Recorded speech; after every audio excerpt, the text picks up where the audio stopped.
Hi, it's Mariah Rossell, and I am a psychedelic integration counselor.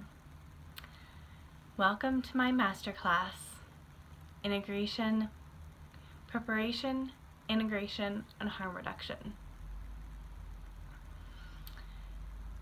In this video, we are going to explore the actual psychedelic journey itself. So by now, you have chosen what substance you're going to choose to use. You are aware of the legal consequences. You have created a vision for both your personal journey and what the experience itself is going to look like.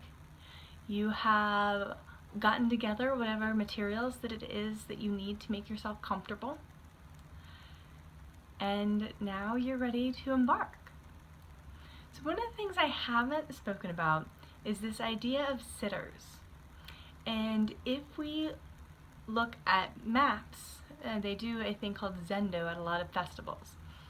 And Zendo is a harm reduction space, and they do psychedelic sitting. So what this means is that if you're having a difficult psychedelic journey, that they have a space that you can go into and have compassionate, trained people literally sit with you. Their theory is that the only way out is through. And so this means you get to a difficult space, right? Things are hard, and you hit this wall. And there's two really realms of thought. One is, let's talk the person down, meaning you're having a difficult experience, let's pull you out of that. The MAPS theory, or the Zendo theory rather, is that the only way out is through. And so you get to this difficult space. If you try to talk someone down, if you leave that difficult space, then you're going to have a couple things that show up. One, it's going to be harder to get back to that space again because you know how uncomfortable that space is, you know how hard it is, and you don't want to be there. And so you're going to have a harder time getting there. And then two, once you're, so you not only know that it's difficult to get to, but it's also that you have the trauma of being there. And so if you can even get to there, then it's going to be just so much harder. But if you are in that space and you can just go through or allow, then that's going to make things a lot easier in the future because you confronted the shadows and the demons that were in front of you at the point in time. And so it is always recommended for harm reduction purposes that you have someone that act in this role of sitter. They don't need to sit there and just watch you. It can be a friend that's hanging out with you while you're doing whatever substance it is, psychedelic substance it is that you choose to be using. However, it's going to be really important because they can give you some guidance. And they're not there to be your psychotherapist. They're not there to really sculpt the journey, but they are there to say, well, I know you might think that hopping in your car and going to the 7-Eleven and grabbing an icy right now sounds like a great idea, but it's not. Or I know it sounds like a fabulous idea to go to the hot springs. It's not. Not that hot springs aren't fabulous, but the physical act of driving. You want somebody that can give you some of those basic ideas. And then the other things that they can do are give you, sometimes when you're on a psychedelic journey, you have an epiphany and think that you have powers that you don't. As much as you might think that you can fly on psychedelics, you cannot. You may be able to astral project, so you could sit down and have a flying experience seated, but you do not have the power to fly. You do not have any superpowers, so they can help you moderate things like that. So while I've mentioned before, psychedelics generally do not have an LD50, so they're not going to be lethal substances. They can have long-term psychological impacts, and you can make bad decisions on them that can lead to death. I don't know that any of these are true, but I have heard hearsay stories of people that thought they could fly and jump off bridges and dying, or had a misunderstanding of time, space, and thought they could stop vehicles and jumping into traffic, things like that. So those are definitely things that you want to watch out for. And then the sitter also could have this experience of, if you are having a difficult time, reminding you of your tools. You already have the tools, but sometimes because you're in this altered state, your consciousness is elsewhere. You really want to say, okay, this is where my consciousness is, but what can I do to ground me in the here and now? And so, these are going to be the same tools that you would use whether you are on your psychedelic journey or not. So if things become overwhelming, breathing techniques are really big. Breathe and ground. Sometimes on a psychedelic experience, you find that you'll be very nauseous. Particularly psilocybin mushrooms tend to make people very nauseous. So think of, how do you handle nausea normally? If you're in a state where smoking marijuana is legal, or CBD is legal. CBD actually did just get classified as marijuana. It used to be legal in all 50 states. It is now only legal in those states with medical marijuana or recreational legal laws. That is something that people will sometimes use. If it's not, what are some other things that you may use to settle your stomach? Ginger tea is always a really nice one. Some people like antacids. It's not an acidic reaction, but because our bodies are used to that being a stomach calming, it can work for some people. So just kind of think of those things that might be useful for you. And then also, if you have any concerns around time, having a timepiece will be very useful. Psychedelics dilate time, and so it can feel really fast. Sometimes it can feel really slow at other times. But if you are having particularly a safety concern around time, then you want to make sure that you're wearing a watch. Because, for instance, you are hiking and spending the daytime and you need to get back before dark because there's a cold consideration, there might be animals, bears, things like that, and you really want to get back in. So have a clock that you can check. For me, with all of life, I've noticed I'm not very good at watching my clock, but I set timers. And so you can set a timer on your watch, and so I do this with every part of my life, of just remembering to do my daily meditations. So anything that I like to remember in my life, I put on a timer, because that being pulls me out of the present long enough to say, what was it that I was supposed to be doing? And so that may be a useful tool for you on your psychedelic experience.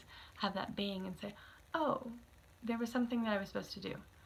And this is also where having a sitter can be useful, because they're like, oh yeah, the 5 o'clock ding meant we should start making our way into somewhere warm or somewhere safe or something like that.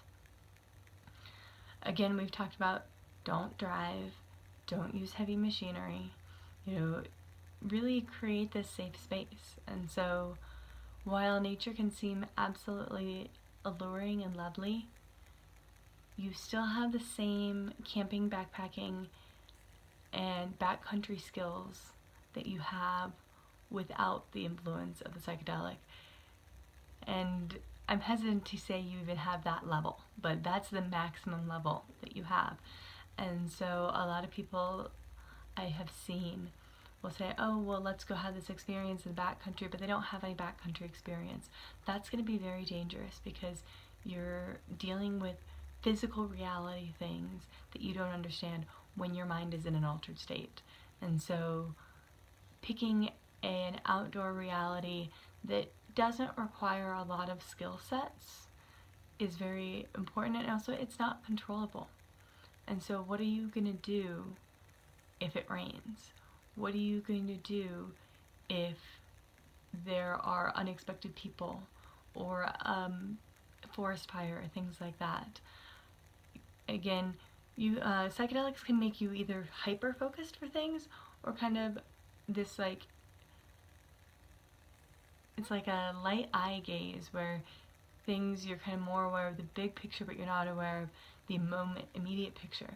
And so this is things where if you have a sitter and your sitter is sober, some people choose to do psychedelics with friends and have the sitter friend not be sober, and those are choices. And when you choose to make your choices, just be aware, what's the worst case scenario? What are we playing with?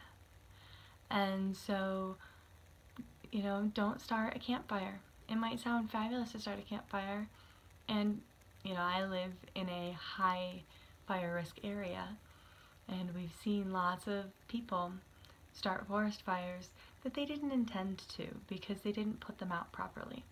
And so, being that psychedelics can make you not super aware of all of the things that are going on, they're going to draw you to specific things that you really want to focus on, but generally they're not going to be a really focused activity on being hyper vigilant about everything. And so don't start that campfire, because even if you think you put it out, you're like, it's good, right? Well, you might not take all those extra precautions of dousing it in water and putting rocks on it and making sure the fire is really, really out. And you don't want to be the person responsible for burning down a forest. You don't want to be responsible for hurting yourself. And so just think of what is actually safe. Cooking may seem like a fabulous idea because you might get really hungry. As I've said before, typically psychedelics don't make you very hungry. They're appetite suppressants for a temporary period of time. However, you might decide you want to cook. But then you may forget, again, that time dilation, and so you get bored, and so you walk away, and now you have a kitchen fire because you weren't paying attention. And so really, in the experience of your psychedelic journey, think of what are the minimum activities that you can do. Generally walking, sitting, meditating, things like that. And then if things get really difficult, breathing exercises. You can talk things through. One of the things that you can remind yourself, or your sitter can remind you, is that this is only temporary. A lot of times people will be in a psychedelic journey and they will assume the worst. They'll assume that anything that's going on is going to last forever. They may believe that they're another animal or another species, or have all sorts of illusions of grandeur. And that can be a really important thing for the sitter to remind you, is this is temporary and you will eventually be sober again.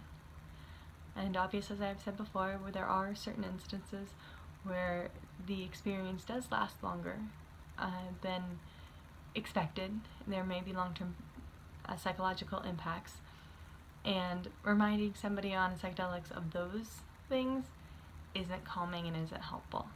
And if that's the reality, that can be dealt with when the chemical is left from their system. But generally making the assumption that while the chemical is in their system, that this is temporary and it's going to eventually change.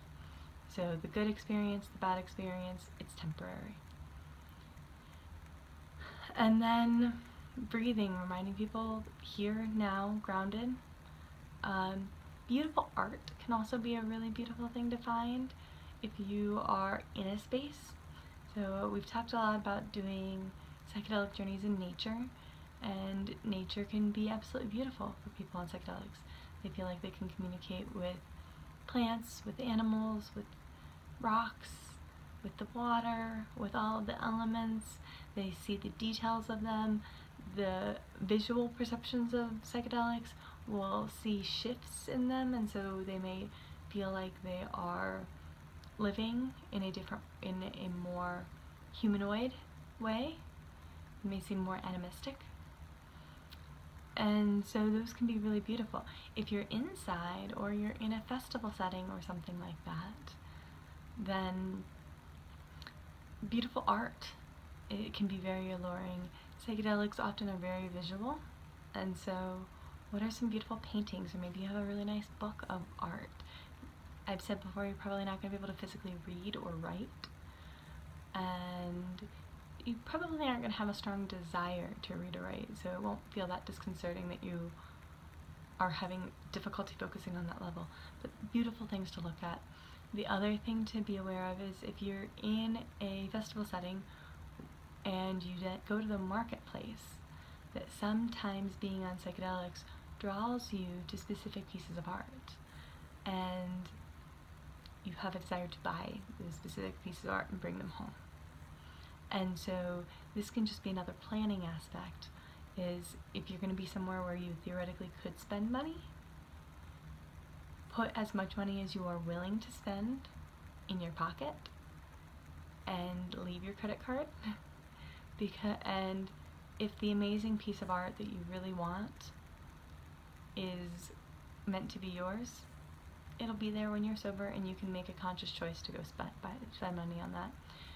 And likewise, if you don't know that you'll remember where it was that you saw that piece of art, get a business card, and then remember to do it later. And this can also be a really nice thing that the sitter can do for you, is you can ask them, you're like, I have this thing I really, really want to remember, but I don't think I'm going to remember, and can you help me? And so they can have a little journal or a notebook, and they can write down, 1 or 2 words, and then those are things that you can revisit later. And this can also be really useful in a psychedelic integration experience, which we'll talk about in another video, is just to have those, snippets that might be things that you want to integrate. You can often remember things if you take the time, but that can be the interesting things about psychedelics, is there's this parallax, this time distortion, this memory distortion. There's distortion of pretty much every sense. And so keeping track of that for later is often very difficult. And so if there are ways that you can keep track of it, that can be useful, and otherwise you can go into a meditative state and bring back those memories, because the memories haven't gone away. It's just that the nature of the psychedelic makes it difficult for you to remember. And that's just what it is. And I've mentioned before that psychedelics make you feel warmer than you are. So this can be another good useful thing of a setter, is they can touch your skin. If your skin feels cold, even if you don't feel cold, put more clothes on. Remember to hydrate. And don't be that concerned with the need to eat unless you have blood sugar issues. If you are somebody that has natural blood sugar issues, even if your mind doesn't think that you want to eat, you want to care for your body. And so this can be applied to any normal physiological needs that you have. Those are still going to be needs that you have, even if your brain is out here and your perception is out there. And so tend to those needs. And this can be the useful thing for a sitter, is, these are my daily needs that I have, and this isn't like, oh, well, I missed going to the gym today. You're probably not going to want to go to the gym on psychedelics. But if you have any, doctor recommended physiological needs, then the sitter can be there to help you, because you want to make sure, first and foremost, that you're taking care of yourself.